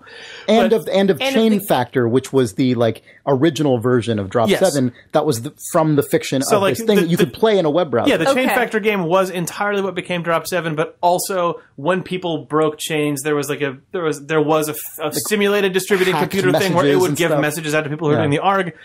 But he talked about all this stuff, and then he said, you know, and then we realized, oh, this game's actually really good. There's something to this. Yeah. Do we own it? Yes. Sweet. Call it something else and put it out. But the reason that the numbers only go up to the numbers that they go, the reason that the scoring is like the scoring system in Drop 7 is not linear. Weirdly like exponential or logarithmic or something. It's kind of like weird inside math stuff, but they're like, oh, the only reason that it's... Or like Fibonacci sequence? I don't know. It's not predictable. It's strange. But the reasons for a lot of the choices inside of Drop 7, which looks like a completely abstract, contextless game, was actually because it was themed around the story of this hacker making a distributed computing network to crack codes and like infiltrate systems. But now, I mean, that's the opposite of a personal story, but none of that is in Drop 7, except if you listen to that interview, a ton of it is still in Drop 7, and the game does not speak to any of it at all, other than just weird, idiosyncratic bits inside of that game. Odd design choices that, Yeah, and it's like those are meaningful to, I guess, like CBS or whatever network it was. I don't think they're personally meaningful to Frank Lance, but there's intent there that you can kind of maybe scratch it if you get obsessed with Drop 7. You're like, why is it doing this thing? Yeah. And the answer is because it used to be dumping out cool shit to people solving an ARG. Right. I don't know. It's like... Yeah, it's super good origin story for a video game. Yeah. That's amazing. I love it because Drop 7 is heralded now as like sort of the pinnacle of modern, like, mechanics first formalism. And it's like, what did this come from? Oh, well, it came from the most narrative content in the entire world, an ARG, like the most prescribed thing in the world. Right. Yeah. I mean, it admittedly came from their goal was to make the least prescriptive ARG they could make. Right. And and none of this would matter if the game design that they concocted for the fictional computing process in that game wasn't really good. Like it was already a really good game design unto itself. But I love that it's just this one, like the one good core sample out of this, out of a Numb3'er's Adver ARG. Oh my god. Anyway, this is all really amusing because Drop 7 was one of my games this week that I wanted to talk about. Really? Did you want to talk about how it got rethemed and is ugly? No. It did? Oh yeah, Zynga found it like a few weeks ago. They did? I didn't know about that. Yeah, Zynga bought Area Code like 3 or 4 years ago. God. Yeah, but Drop 7 is kind of just languished with the old art, and then it just got a retheme. Also, it was never updated when they released the like bigger iPhone screens or anything, so it felt really old. It's too bad that it looks bad now, though. Oh my god! I mean, it doesn't look bad, but it doesn't look. It's not the Drop 7 purity. You know what they did apparently update? They updated it to have the TM sign in the name on the App Store. Yeah. Oh, you'll see the new art. Anyway, Danielle, what were you going to say? It does look worse. It was funny, like when you were talking about traveling a lot. I've been in New York twice in the last 3 weeks, and so did a lot of time on the plane. And I hadn't played Drop 7 in 3 years. I stopped playing it. I played it every day when I worked at the ACLU out here. Yeah, I used to play it every single day. Like on the train to the way to work and on the train home. And I sort of stopped doing that when I started working, primarily from home. I work out of an office like 2 or 3 days a week, but otherwise I'm at home. And so, like, on the plane at, like, whatever asshole o'clock that I was on the plane coming home, basically, I opened it up and like got my highest score of all time. Oh, wow. Like just fresh, just doing this. Yeah, that and I kind of haven't. happens. It's crazy. It's really nuts, and I haven't been able to stop playing it ever since. So for the last 10 days, I've been playing it nonstop and just having a blast with it. So that reminds me, I need to amend my prior claim that I have never really traditionally played a lot of mobile games. The exception to that is that for probably like 3 years, I had one game and one game only on my phone. of those guys. And it was Drop 7. Drop 7. Well, that and the New York Times Crossword, which I do. Yeah, And it was that's Real fair. Racers. You were one of those guys. That's Real one game. racers. Yeah. It And was Game of It's War. not even that I always played it. Like, it's not even that I played it every day or played it obsessively. It's just that it was the only like non-crossword game that I had on my phone. So if I Yeah, was I guess gonna I do play have this one, other thing. that's what it was. And I just didn't really see the point in having other ones. I mean, in that way, I was totally like You were one of those guys. Where I'm just you like, I don't know. totally I are. mean, it's not like there's going to be a different iPhone game that's better than this one. And that in fact crossed over. Like, I had an Android phone for about 2 years, and before that, an iPhone, and then after that, an iPhone. And like, I had the iOS version, then the Android version, then the Chris, iOS version again. there was a better game, and it was version 1.0 of Swing Copters that existed for a week. Oh my God, you're right. That was pretty good. Well, I played a lot more Flappy Bird than Swing Copters, actually. But you were in love with that 36 hours of Swing Copters. That Oh was yeah, there. it was fantastic. The original version of Swing Copters was so good before it was updated. That's what I was going to say about what you said is when you open a game and then you get your best score in the world, you're like, yes, and then you read the patch notes and it's like, we made it easier for everyone. You're like, oh. I know. Yeah, I know. I never let anything update on this phone. I'm an old lady and I never update shit. Man, then you're never going to get the new worst Drop 7. Good True. work. I have the old. Maybe you still have shitty, version 1.0 amazing. of Swing Copters. I might. No one has that. Nobody is allowed it. I might. I just might. No one's allowed it so that people like Chris can talk about how much better it was than the Swing Copters you'll play. Yeah. Swing it's like people used to Copters, whinge Hipster, about yeah. like Counter-Strike. I just play 1.6 or whatever. I kept the version that has drivable vehicles on my computer. No, Man, this new Drop 7 isn't even like the most offensive looking thing ever. what does it It's look just like? less readable. It's just a lot busier, and it just everything's kind of just like It's not bright for you, colors. Chris. I don't like it's it. for the kids. I don't like that. Kids love Drop They 7. have Here's the different real thing. eyes. This version is, in fact, running number processing in the background. For Zynga. Yep. Basically, It's laundering Zynga money. is now the evil hacker. Basically, yeah, this version of Drop 7 is now just mining Bitcoin. Oh, Oh, so man. good. That's God. It's so Somebody good. should make that. You guys want to do some reader mail here? Yeah. Yes. I want to mention super briefly, the one other Is game. anyone making a super briefly? I think there's a thread. Well, look, keep talking. Okay. I'll see about Super Briefly. I just want to mention another iPhone game. I've been playing other things too. I've been playing a ton of Bloodborne, but I'll save that for Sean because I know Sean. Has Oh been playing yeah, it, sorry so. to any readers who got.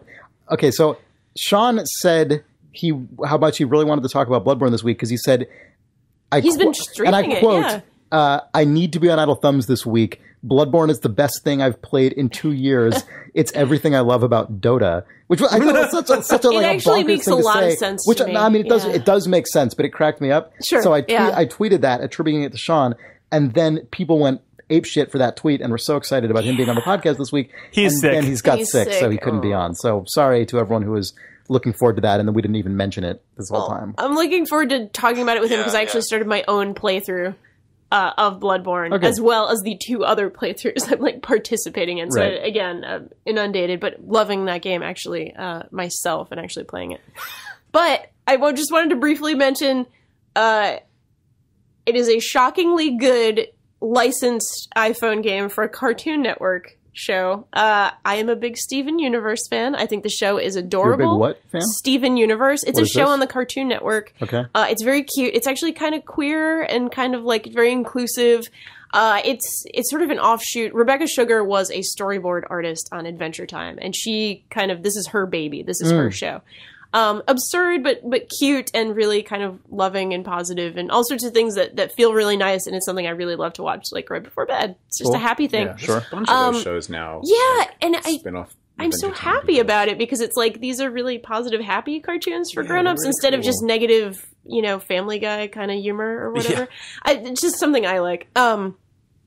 There is a $2 or whatever iPhone RPG based on Steven Universe, and it has, art from the show. The creators actually sort of wrote it. There's a little scenario to it. And it's basically a very competent and fun Paper Mario clone. Oh, cool. On an iPhone, which actually has a really cool little mechanic. Instead of sort of walking around, you just swipe from screen to screen, and your little characters will run to the next room in the dungeon, that kind of thing. It's really cute, really fun, and good for actually a good licensed sort of product. So it's notable for sort of actually being, decent and not like a shitty endless runner or something. So that's cool. Cute. Cartoon Network, I don't know what they're up to recently, but they and Adult Swim had a history for a while of having a really strong collection of games. Like, didn't Messhoff make Adult Swim or Cartoon Network Anthropy games? was making some cartoon or Adult Swim games too, I think. Yeah. So, cool. Yeah, that's true. Weird stuff. Oh, so as there's not a dev forum thread for a game called Super Briefly, so apologies to anyone who is making a game called Super Briefly. There is, however, a game called Rich Uncle versus Cool Uncle, which has what look like Mega Man-based but heavily modified versions of Jay Allard and Bobby Kotick, but the art is like a 3D sort of like isometric-y projected version of what looks like a backyard deck with a barbecue, and then the latest in-dev GIF is Jay Allard picking up the barbecue, which like has particle smoke that comes off it, and then just throwing it at Bobby Kotick, who gets hurt and falls over. So I don't know what that game is. I guess he won. That's the beginning of some weird Guitar Hero intro thing. You are Jay Allard. That's the secret. Yes. So you were saying about Adult Swim having games. I learned that they made Jazzpunk. Oh yeah, Adult Swim funded Jazzpunk. Or they were Adult. That's really cool. Adult Swim was involved, and then Max Temkin of Cards Against Humanity was also involved in funding that, I think. Strange. That's awesome. Yeah. Crazy. Huh. That's really cool. A weird. Know these things. It's amazing that they keep that in the background instead of kind of shoving it down your face. It's like not the kind of game I'd really expect for that. For subtlety. I don't know.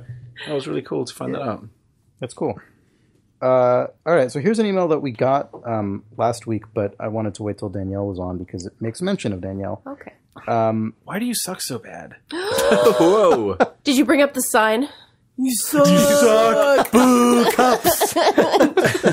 Idle Thumbs Hero. Like you walk up the stairs, you come in here, you look around. Chris and For Idle Thumbs Hero, we are going to pay to swap out hosts. You see this microphone in front of you. Chris is there. And then You suck. I'd recommend it. I'm Nick Breckon. Nick Breckon Hero. That's fine. Live. Sorry, Chris. So Julie Verone Bowles writes, "Hi there. Just wanted to thank you for the conversation you had about women in the industry on episode 202. A friend of mine asked me to be on an indie gaming podcast with him, and after my excitement about finally being on a podcast, I began to feel nervous about the possible ramifications of being a woman who wants to talk about how much she loves gaming on the internet. Did I really want to open myself up to possible Gamergate bullshit? Did I feel like dealing with comments from random guys who might decide they need to make comments about my parents and how it relates to my validity as a gamer? I'm not an encyclopedia about games, so would my opinions be mocked because I haven't played 1,000 hours of whatever ubiquitous title that represents true gaming? Would I have to worry about someone finding out my address to harass my husband and me? Basically things I'm fairly sure guys rarely think about when they decide they want to do anything gaming related.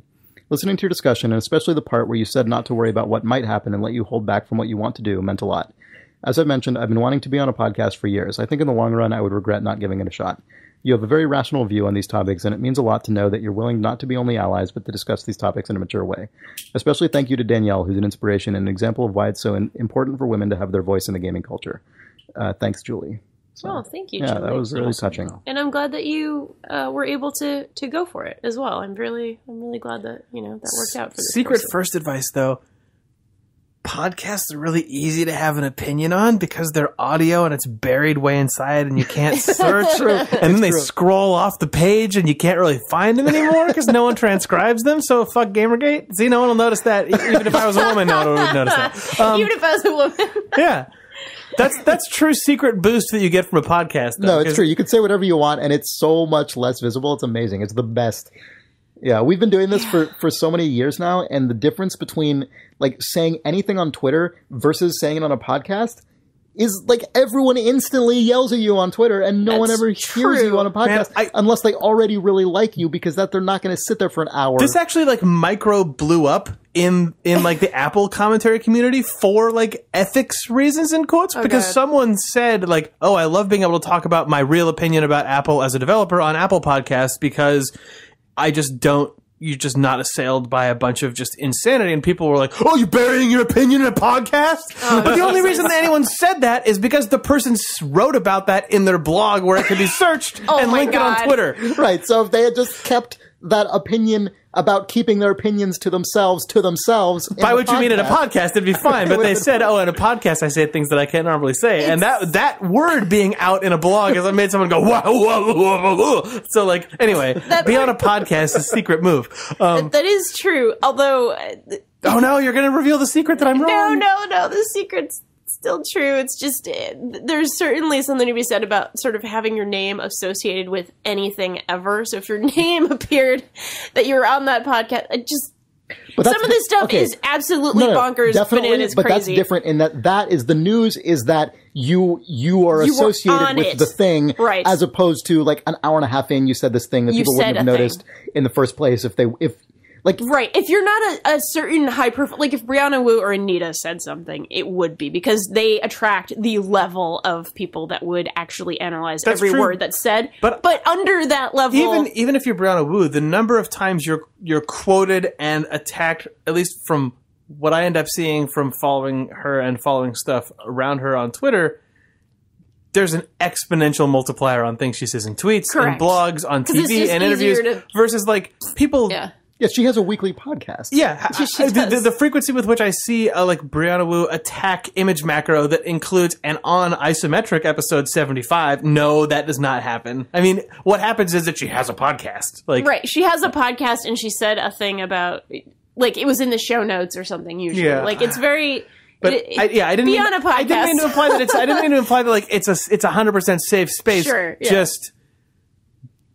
By its medium, there's a little bit of inadvertent sneaking around available just in the form. And now that I'm saying this, whatever. No, it's true. What? I'm ruining podcasts. Well, YouTube like transcriber will find this. Oh no! And then because you said this, now they will listen to all the podcasts. Yes, now people are going to listen. Well, you know what? We're fucked when YouTube gets smart enough to like automatically put transcripts up. Like, yeah, not just have the like hilarious sort of correct closed captions, but also pre-process it and spit it all out for every podcast. That's when we're in trouble. We're all You'll going have to like down. throw it off by like adopting hilarious French accents or just something. In the left channel is the Nick Breckon soundboard. I'm about to have an opinion. You have to speak whale. What, just Julia? This is the Julia Childs on Games podcast. Sorry, I didn't mean to entirely sidetrack from that email. That was a good email. Thank you, Julie. I wanted to just drop a hot tip, which was hot Julie tip. Yeah. So, all right. So this is a long episode, so maybe we'll call it quits after this email. But Maxwell Young writes. Wait, hold on. Did you have something real to say about this, Danielle? Because I interrupted you. Oh like no, a complete just asswipe. that, like, no, you're totally fine. Just that it is always a good idea to be careful. I certainly have had things I've said be everywhere and so on and so forth. But be careful. But don't ever let shitheads poop on your dreams. That you can quote me right there. Man, so I agree with that. Nothing. I'm not going to say what I was going to say. No, it's okay. You can. I was going to say, it's a podcast. I can say whatever I want. I was going to say we should take a picture of you with your face in front of this microphone and with the cardboard standee from Gone Home on the wall behind you. Yeah, right there. You're just hugging it, basically, and you're stroking it, kind of. Yeah. Except because we all know that you need to keep things on podcasts to stay under wraps, we will encode the that image into audio data, which will then be played for 8 hours at the end of this podcast.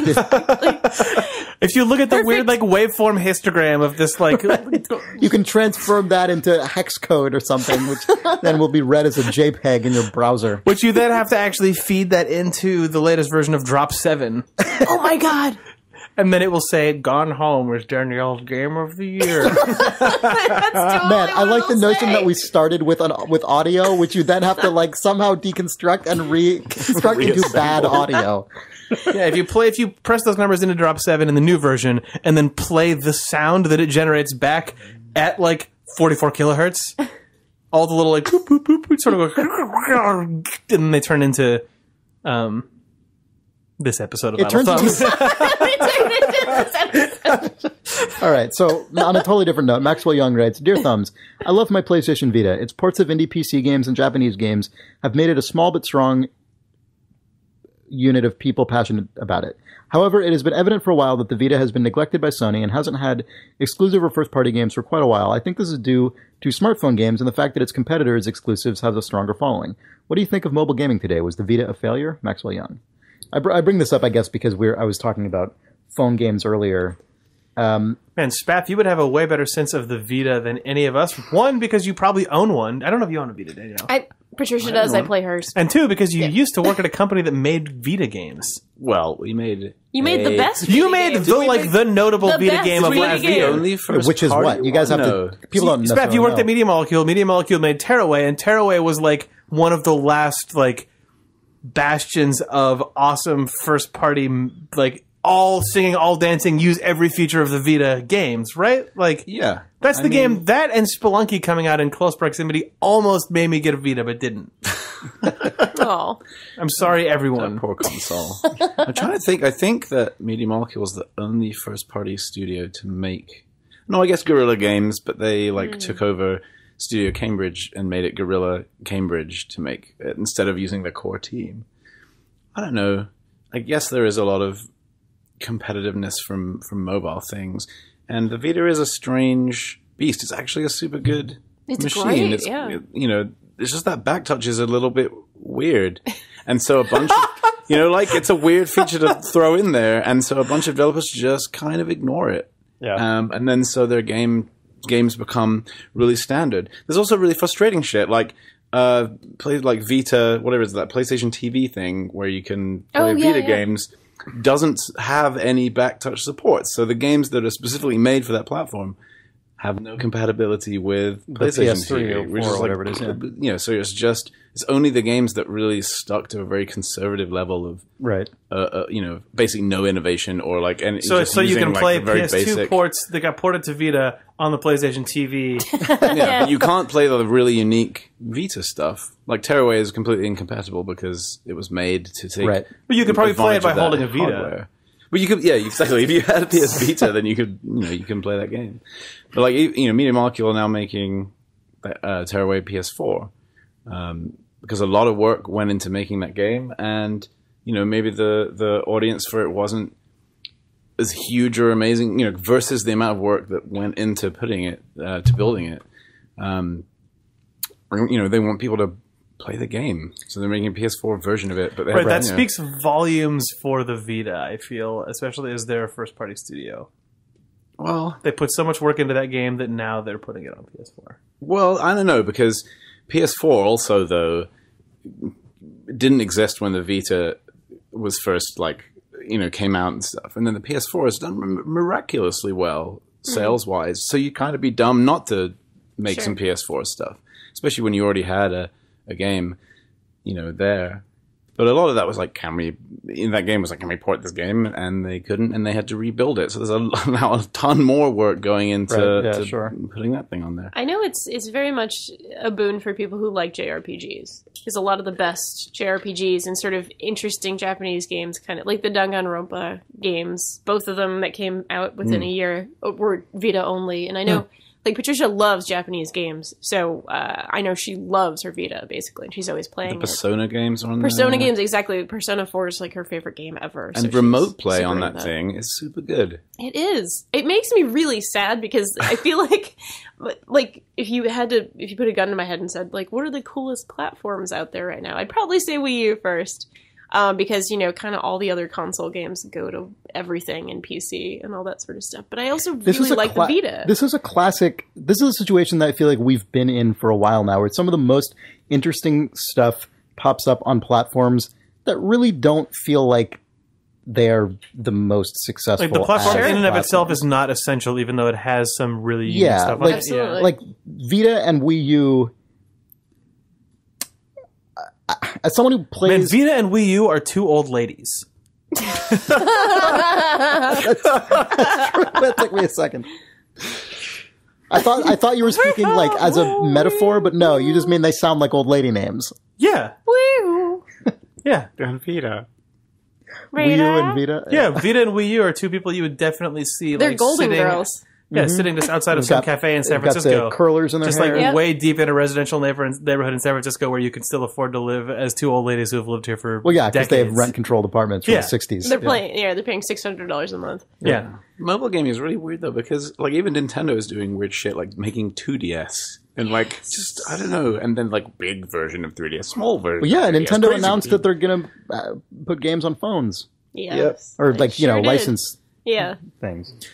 Yeah, I guess what I meant with Vita and Wii U are friends. I'm thinking of it now. I can only ever hear it that way. Thanks, Jake. Being a friend. This I felt was also true of the GameCube. This was kind of less, I guess, not really true of the Wii per se. It was a little bit, The maximum embodiment of this of all time might be the Dreamcast. Dreamcast, Oh, totally. absolutely, Yes, yeah. these platforms that have like these very like fascinating, unusual things on them that people who like pay a lot of attention to games get really into and like have a lot of reason to be excited about, but are sort of housed on platforms that just for a combination of reasons, sometimes just including like what the market is like right now, just don't really seem like they have a future as like a super robust, like broad mainstream platform.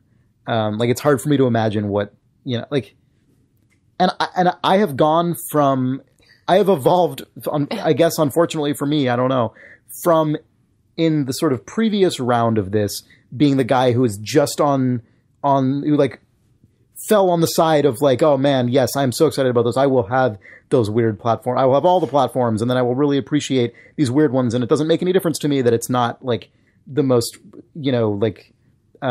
robust thing for everyone. To now, I'm on the other side. I'm just like, I'll just play stuff on Steam, basically. And like, I'm aware that there's cool stuff going on the Vita and the Wii U and what have you. But like, I'm just past the point of wanting to own like this many different devices to play video games on. You don't want to get an NVIDIA Shield? I do not want to get an NVIDIA Shield. Although I would not put NVIDIA Shield in the same category as sort of like, Valiant kind of quixotic heroes, Wii U and Vita. My great grandmother was named Vita. Her name was Vita Higginson. She lived to be 99 years old, so I hope our new old lady, the Vita, will have just as long a life. Yay! Year of the Vita. Year of Vita. Year of Vita. That's true. 9 years from when did that come out, that platform? 2 years ago? Maybe? 9? 2 and a bit? 2000. No, I'm thinking of something terribly Yeah, you're different. definitely Never not thinking mind. of that. 12, I'm thinking of like maybe? the PSP. 2012? All right, so in 2111, Year of Vita. Yes. Vita. Finally, her potential will be unlocked. And a Vita game will make you cry. And it has to be on 9/9. No, it doesn't work. No! Damn it! That's Year of Grandma Dreamcast. Fewer of those out there. Grandma Dreamcast. Old Grandma Dreamcast. Old Granny Dreamcast is really like that offensive old lady who plays first-person shooters. Oh man, Yes. Grandma Hardcore. Yeah. Do you guys remember her? I do. Yes. She's got a Vita now, I bet. She totally does. She She's does playing not. Danganronpa. She does not. Every day. She's still probably playing Soldier of Fortune 2 or whatever. Yeah, it whatever was she was playing. It's her one game. All right, you guys want to wrap this up? Yeah. All right. You can find us online at idlethumbs.net/idlethumbs. It has links to all of our various social presences and so on. We also have lots of other podcasts that we host at idlethumbs.net, including our newest one, The End of Mad Men, which we record every week following each of the final episodes of Mad Men, which wraps up in, I guess, 5 weeks from now. We also, in other TV podcast news, Jake and I do a podcast every week called Twin Peaks Rewatch, where we've been working through the entire run. There's only 5 of those left, too. I know, isn't it crazy? Oh my god. Yeah, plus the movie, though. Oh, yeah. There's Designer Notes. Mad Men movie also, though. Designer Notes, which we mentioned from Soren Johnson, great interviews with game developers. There's Terminal 7, all about the card game Netrunner. And 3 Moves Ahead, which is a really excellent strategy game podcast. All of these can be found. And Dota Today. Dota Today, the irregularly released but always enjoyable Dota podcast hosted by Sean. All these can be found at idlethumbs.net. And if you like any of them, leave them a review on iTunes. That is the best way we have to make it more likely that other people will find those shows. That and telling your friends. Thanks for listening. Make them listen. Thank you all. Thanks. Bye. Bye. Bye. Wait, we should. Oh. Oh, and let's give Nick the final word. Let's see what he's got. Okay. You're about to get destroyed.